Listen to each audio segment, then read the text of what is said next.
Achtung, Urlauber. Vacancier, attention, peut-on devenir donneur d'organes contre son gré? Chères téléspectatrices et chers téléspectateurs, dans le monde entier, il y a un manque considérable de dons d'organes. C'est la raison pour laquelle beaucoup d'États ont édicté des lois qui viennent en aide aux dons d'organes. Pour les questions concernant le prélèvement d'organes, ce sont les règles du pays où l'on se trouve qui s'appliquent. Mais malheureusement, très peu de personnes connaissent ces règles.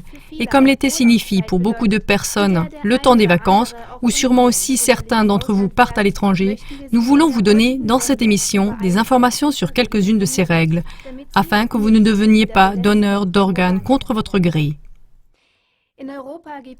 En Europe, il existe différentes règles. La réglementation d'approbation élargie, la réglementation de contradiction, la réglementation de contradiction avec le droit d'opposition des proches et la réglementation d'état d'urgence. Voyons ces réglementations d'un peu plus près. Avec la réglementation d'approbation élargie, le défunt doit avoir donné son accord de son vivant pour un prélèvement d'organes. Cela est valable dans les pays suivants: le Danemark, l'Allemagne, la Grèce, la Grande-Bretagne, l'Irlande, l'Islande, la Lituanie, Malte, les Pays-Bas, la Roumanie, la Suisse et la Turquie.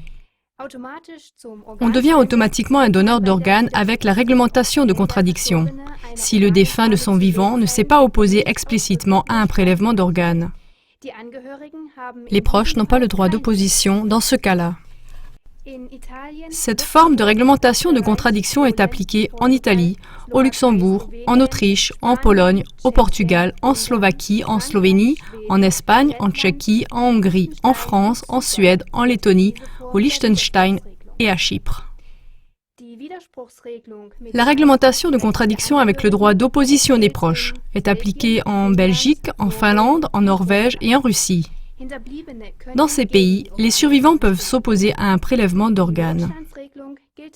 La réglementation d'état d'urgence est valable uniquement en Bulgarie. Là, un prélèvement d'organes est toujours licite en cas d'urgence. Même en présence d'une opposition, un prélèvement d'organes peut avoir lieu. Peu importe où on part en vacances, celui qui ne veut en aucun cas donner un organe devrait l'indiquer explicitement par un nom sur sa carte de donneur d'organes et la porter toujours sur lui. Sur l'écran, vous voyez le lien du site Help, gv.at, où vous pouvez volontairement télécharger vous-même une carte de donneur d'organes si cela vous intéresse.